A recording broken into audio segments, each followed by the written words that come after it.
Bien, mes chers collègues, je vous propose de démarrer parce qu'on va être, je crois qu'on est suivi par Public Sénat ce matin en direct. Donc tant qu'à faire, autant être à l'heure. Je suis désolé pour mon retard. Donc nous avons le plaisir de recevoir aujourd'hui Monsieur Clément Terme, chargé d'enseignement à l'université Paul Valéry de Montpellier, spécialiste de l'Iran, auteur de plusieurs ouvrages sur ce pays, dont Idées reçues sur l'Iran, un conflit à bout de souffle, c'est une question, et Téhéran-Washington 79-2025. Pour éclairer notre commission, vous avez accepté notre invitation sur les événements dramatiques évidemment qui se déroulent dans ce pays. Je tiens également à vous remercier, professeur, parce que vous avez évidemment une grande réactivité puisque nous vous avons invité hier, mais compte tenu de l'évolution de la situation, c'était compliqué de faire autrement. Notre commission a consacré plusieurs auditions à l'Iran, la dernière en date étant celle des familles des otages français détenus par la République islamique. Plusieurs d'entre nous ont également assisté à l'audition par la délégation aux droits des femmes de Madame Narges Mohammadi, prix Nobel de la paix en janvier de l'année dernière. Pour rappel, le mouvement de protestation en cours a commencé le 28 décembre chez les commerçants du bazar de Téhéran, plus précisément les importateurs de téléphones, excédés par la chute continue de la valeur du rial face au dollar. Il s'est ensuite propagé à tout le pays et, semble-t-il, à tous les secteurs de la société. Vous nous exposerez quels ont été, pour autant que nous puissions le savoir, les dynamiques de la mobilisation qui font suite à de nombreuses autres. Nous avons tous en mémoire la mort de Macha Halimi après son arrestation par la police des mœurs qui avait déclenché une vague de protestations à l'automne 2022. Cependant, il semblerait que les manifestations atteignent cette fois-ci une ampleur jamais vue, tout comme tragiquement la répression qui sévit en ce moment. Les morts se compteraient en centaines, voire en milliers. Certains parlent de 12 000 morts, d'autres 2 000. Donc on a beaucoup de difficultés à savoir, mais en tout état de cause, c'est évidemment considérable. Approchons-nous du point de bascule. La police, l'armée continueront-elles à réprimer sans état d'âme le mouvement? Le premier cercle du régime va-t-il maintenir sa cohésion apparente? Au-delà de la sympathie que l'on ne peut manquer d'éprouver à l'égard du peuple qui réclame sa liberté avec tant de courage, de nombreuses questions restent évidemment posées sur le sens de ce mouvement. D'abord, que veulent les manifestants? Sans nul doute, si l'on en croit les slogans entendus dans les cortèges, le départ de l'ayatollah Khamenei et la fin du régime. Mais quelle serait l'alternative viable? Le nom de Reza Pahlavi, fils du dernier Shah d'Iran installé aux États-Unis, a été entendu dans les manifestations. Il s'est lui-même déclaré prêt à prendre la tête du mouvement. Il apparaît comme la seule figure de l'opposition qui émerge, mais son très long exil, puisqu'il est parti très jeune, et son association avec la droite américaine la plus conservatrice en font-ils un dirigeant crédible pour l'Iran. À l'opposé de ce scénario, ne pourrait-on craindre l'instauration d'un régime militaire par les gardiens de la Révolution après une répression impitoyable? Vous nous éclairerez également sur le positionnement déroutant de l'administration américaine qui pour le moment souffle le chaud et le froid. En effet, le président Trump, après avoir laissé la porte ouverte à des négociations, vient d'annoncer au peuple iranien que l'aide est en route, sans préciser quelle forme elle pourrait prendre. Après avoir dit qu'il les soutiendrait si toutefois il y avait des massacres, il a expliqué hier dans la presse, j'ai lu que s'il y avait des pendaisons, cette fois il interviendrait. Donc il y a quand même des nuances qui sont assez étonnante. Comment lisez-vous l'attitude de la France? D'abord prudente, puis ferme avec la convocation de l'ambassadeur d'Iran annoncée hier. Et enfin, quelles seraient selon vous les conséquences d'un effondrement de la République islamique au point de vue régional? Donc je vous laisse, professeur, la parole pour un exposé liminaire. Et après, j'inviterai évidemment mes collègues à vous poser leurs questions, qui seront certainement nombreuses. Je rappelle que cette audition est captée, mais également retransmise en direct sur le site du Sénat et sur les réseaux sociaux. Monsieur Terme, je vous laisse la parole. Merci, Monsieur le Président, Mesdames et Messieurs les sénatrices et les sénateurs. C'est un grand honneur pour moi d'être auditionné par votre commission. Et je voudrais développer mon propos en 3 points. D'abord, les aspects internes à la République islamique, donc la répression en cours, donc le bilan, ça aussi entre 2000 et 20 000 morts, mais ça c'est lié à la méthodologie de chaque ONG ou de chaque média qui va compter les morts. Est-ce que ce sont des morts vérifiées, etc. Donc à ce stade, c'est normal. Il y a la chronologie également, puisqu'il y a eu une coupure d'Internet. L'accès à l'information aussi est problématique. Donc il n'est pas surprenant d'avoir, si vous voulez, une telle échelle dans le bilan de la répression. Mais c'est une question qui est centrale, puisque, comme vous l'avez évoqué, ça fait partie des lignes rouges du président Trump, et il y a un lien entre le niveau de la répression et la probabilité d'une intervention militaire américaine. Donc c'est pour ça qu'il faut prendre au sérieux, même si parfois on a du mal à lire les déclarations de l'administration Trump. Les propos du président américain sont parfois suivis des faits. Donc d'abord les aspects internes, ensuite les aspects régionaux et enfin les aspects internationaux avec notamment la question de la Russie, du rôle de la Russie, de la Chine, des États-Unis et bien sûr je terminerai avec la France, quelles conséquences pour les relations franco-iraniennes et la situation de notre ambassade à Téhéran en particulier également. Est-ce qu'elle pourra continuer à fonctionner dans l'hypothèse de frappe américaine, etc. Est-ce qu'il y aura une pression américaine pour qu'on ferme notre ambassade? Parce que, et la question de nos soldats aussi, nos troupes armées qui sont déployées à proximité, à portée de tir de missiles des forces armées iraniennes. Donc sur les aspects internes, donc la répression, vous avez évoqué ces bilans avec des sources disons, qui varient énormément. Donc il y a la question de l'accès à l'information, je l'ai dit, la question de la méthodologie, donc est-ce qu'il s'agit de décès vérifiés avec l'attestation de décès, le témoignage de la famille également. Donc il faut du temps, c'est normal, c'est un processus pour documenter, si vous voulez, les violations des droits humains en cours. Ce qu'on sait, c'est les modèles d'action, ce qu'on appelle les patterns en anglais, c'est-à-dire les modalités d'action de la République islamique et de son appareil de sécurité. Donc c'est un régime qui est accusé de crimes contre l'humanité par la mission d'établissement des faits de l'ONU depuis mars 2024, avec une responsabilité particulière pour le guide suprême, qui est le commandant en chef des armées et le principal responsable de l'appareil de sécurité. Donc il y a, si vous voulez, dans le passé, des répressions qui ont eu lieu, des mouvements précédents. Donc on peut remonter à 2009, le mouvement vert, ensuite 2017-2018, les premiers mouvements qui demandent un changement systémique en République islamique. Et ensuite, 2019, les révoltes contre le prix de l'essence, où là aussi, il y avait la grande coupure nationale d'Internet, donc l'aspect répression numérique qui est très important. Hein. Donc vous avez auditionné de nombreux chercheurs sur les questions de l'Internet souverain. Donc la République islamique d'Iran est un laboratoire pour le contrôle d'Internet, la surveillance digitale et la coopération avec des États comme la Russie et la Chine, qui aide la République islamique avec toutes les questions liées à Starlink, par exemple, ou comment on peut contourner cette coupure nationale, Internet shutdown. Donc en 2019, il y avait eu, selon Reuters, 1500 morts pendant le Internet shutdown. Et donc là, les chiffres que vous entendez, compte tenu de la durée de la répression et l'ampleur de la répression, qui est beaucoup plus grande qu'en 2019, la répression est d'une ampleur aussi plus importante. Donc les chiffres semblent plusieurs milliers de morts, c'est un minimum. Donc il y a cet aspect-là. Il y a ensuite les conséquences de cette répression qui est à la fois la violence d'État et le contrôle numérique.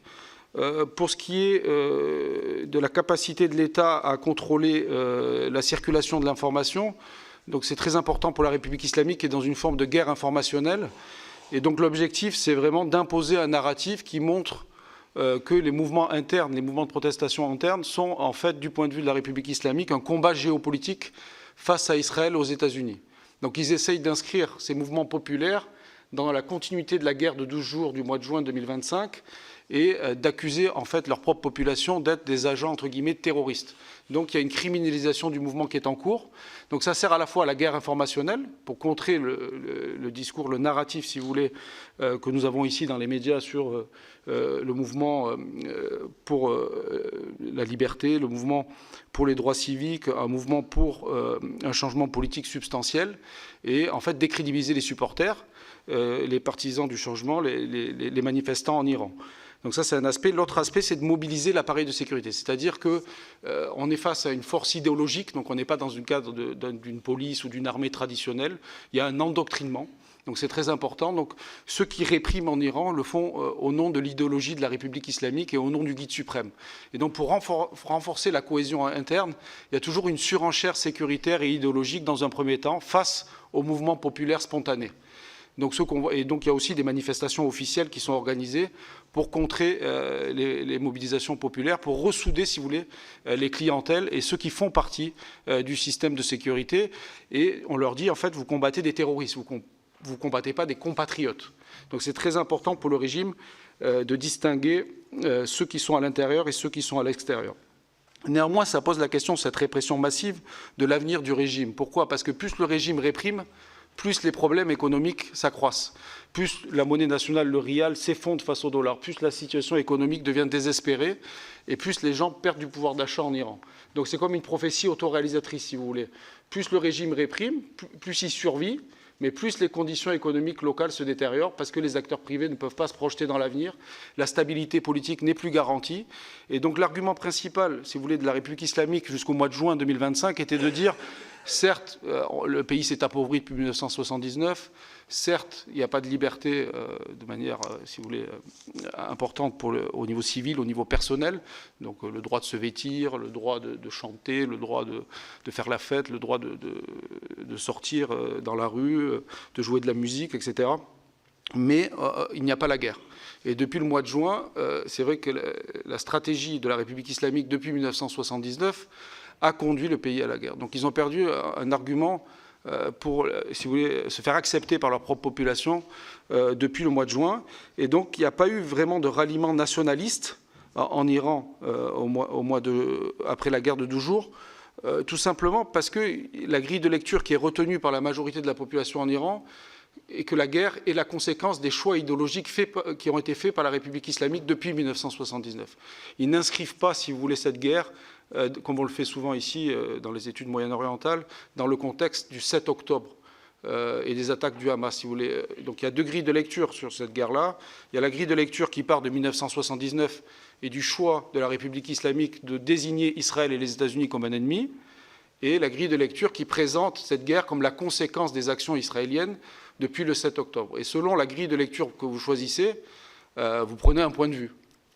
Donc la population en Iran ne crédite pas le régime, ne soutient pas cette politique, si vous voulez, de la République islamique, parce qu'elle considère que l'aventurisme militaire au niveau régional du système politique conduit à l'appauvrissement du pays. Ils font un lien entre les deux, et ça s'explique également, évidemment, par les sanctions économiques, qui sont un facteur décisif et déterminant dans cette dégradation-là.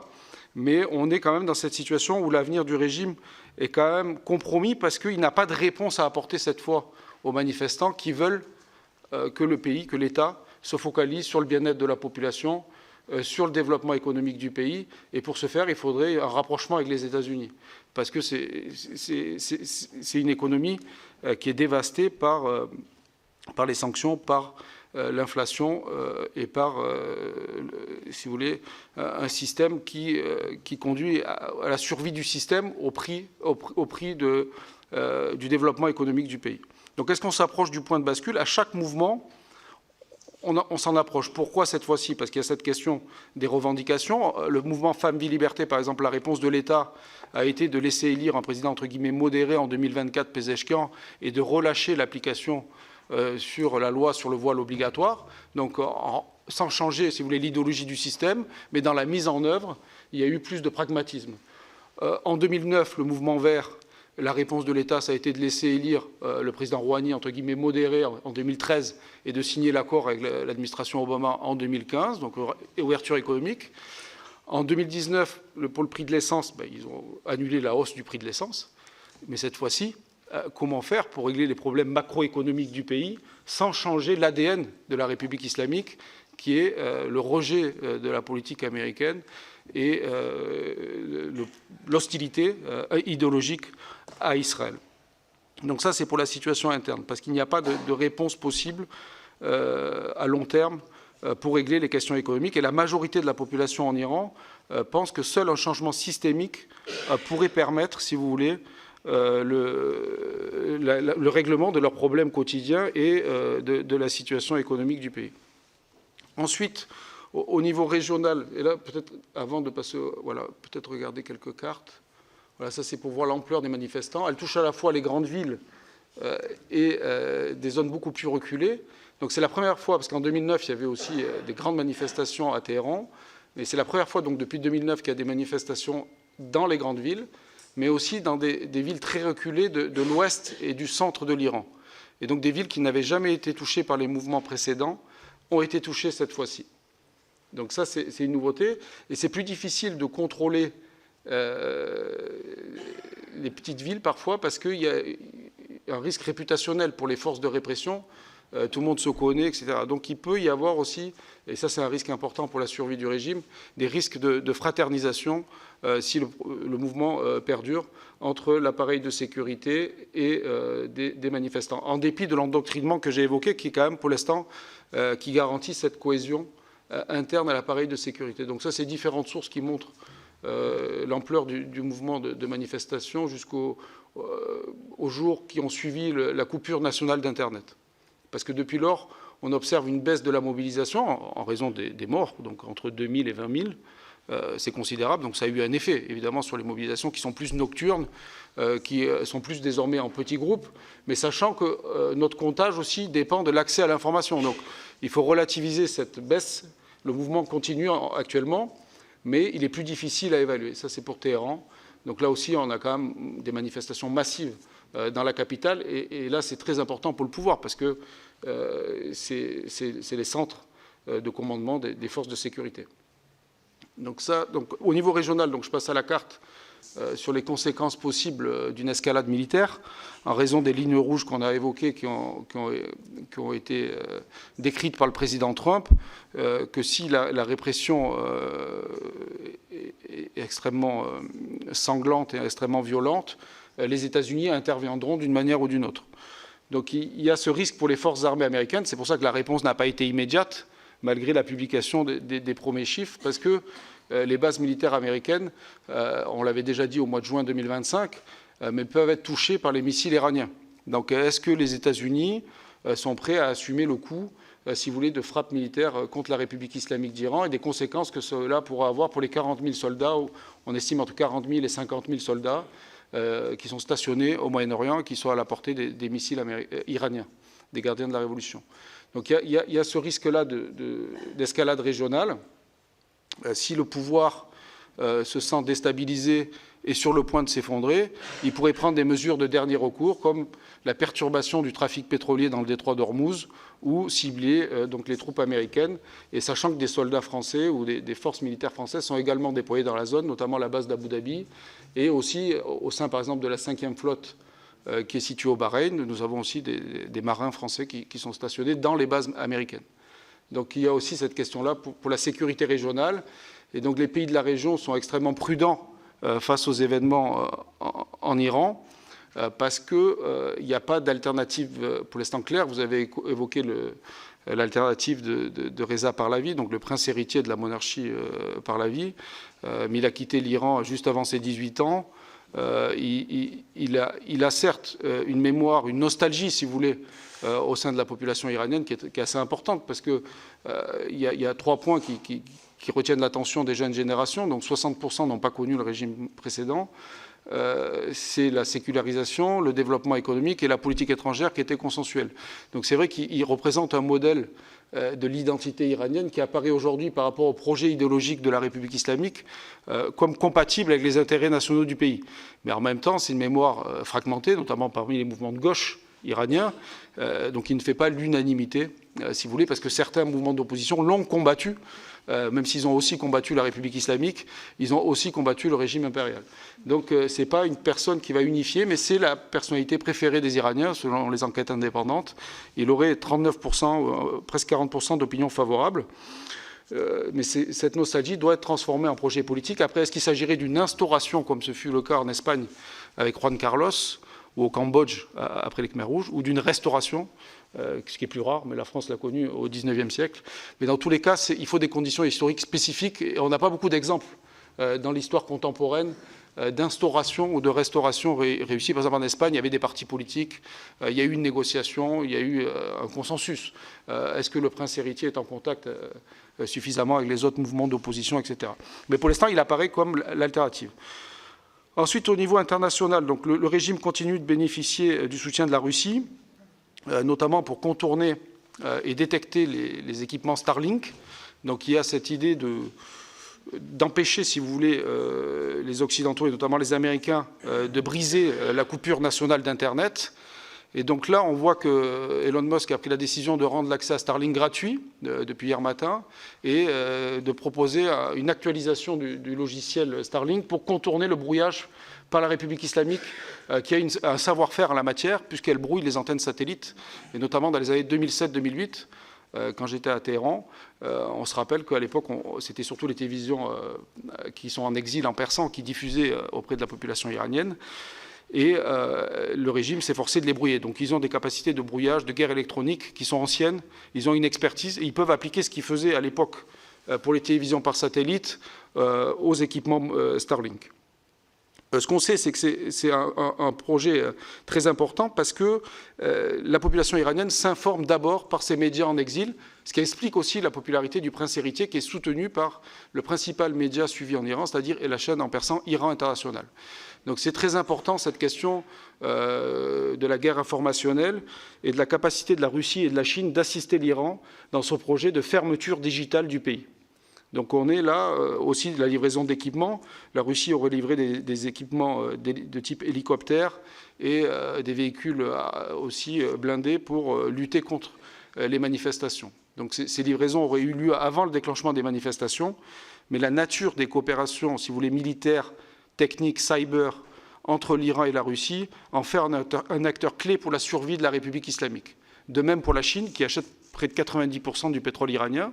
Donc une autre des stratégies américaines pour réussir, si vous voulez, le projet américain de l'administration Trump en Iran, il faut que la Chine cesse de soutenir économiquement la République islamique. Et donc ça va avoir aussi des effets pour cette rivalité entre la Chine et les États-Unis, la situation en Iran. Sur le projet américain, on note l'influence de Marco Rubio, donc le secrétaire d'État, qui est cubain, donc qui a une compréhension des enjeux de régime idéologique comme la République islamique, en raison de son expérience par rapport au régime castriste. Et donc il applique un peu, si vous voulez, le logiciel cubain à la République islamique. Et ça explique aussi les positions prises récemment par l'administration Trump de soutien aux manifestants.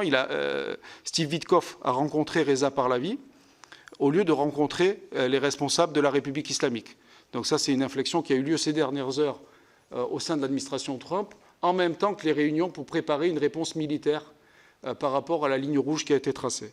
Je termine avec les conséquences pour la France, très rapidement. Donc l'ambassade est en format noyau dur. Le personnel diplomatique non essentiel a été rapatrié et les États-Unis font pression pour que nous fermons notre ambassade à Téhéran. Il faut savoir qu'il n'y a pas d'ambassade américaine à Téhéran, vous le savez, depuis 1979, d'où mon livre Téhéran-Washington, le grand Satan à l'épreuve de la révolution islamique. Et du coup, les ambassades européennes peuvent, notamment la France, l'Allemagne et le Royaume-Uni, sont en première ligne de la réponse possible de la République islamique à une escalade militaire avec les États-Unis. Donc c'est pour ça qu'on est dans ce format noyau dur. L'ambassadeur est rentré à Téhéran, est présent sur place, mais on est dans cette situation où on a aussi convoqué l'ambassadeur. Comme vous l'avez dit, on est passé d'une forme de retenue à une position plus ferme, de condamnation et de solidarité affichée avec la population iranienne. Donc cela pourra aussi avoir des conséquences pour nos deux otages, donc Cécile Kohler et Jacques Paris, pour qui j'ai une pensée. J'espère que leur retour au mois de janvier, qu'on espère tous, pourra se confirmer. Et je pense très fort à eux parce que dans cette situation, c'est vrai que la République islamique détient aussi un couple de Britanniques, par exemple. Donc il y a de nombreux otages européens. Il y a des Irano-Américains aussi qui sont en prison, notamment depuis la guerre du mois de juin. Donc ce sont aussi des outils pour la République islamique pour répondre à l'escalade en cours. Voilà, je vous remercie pour votre attention.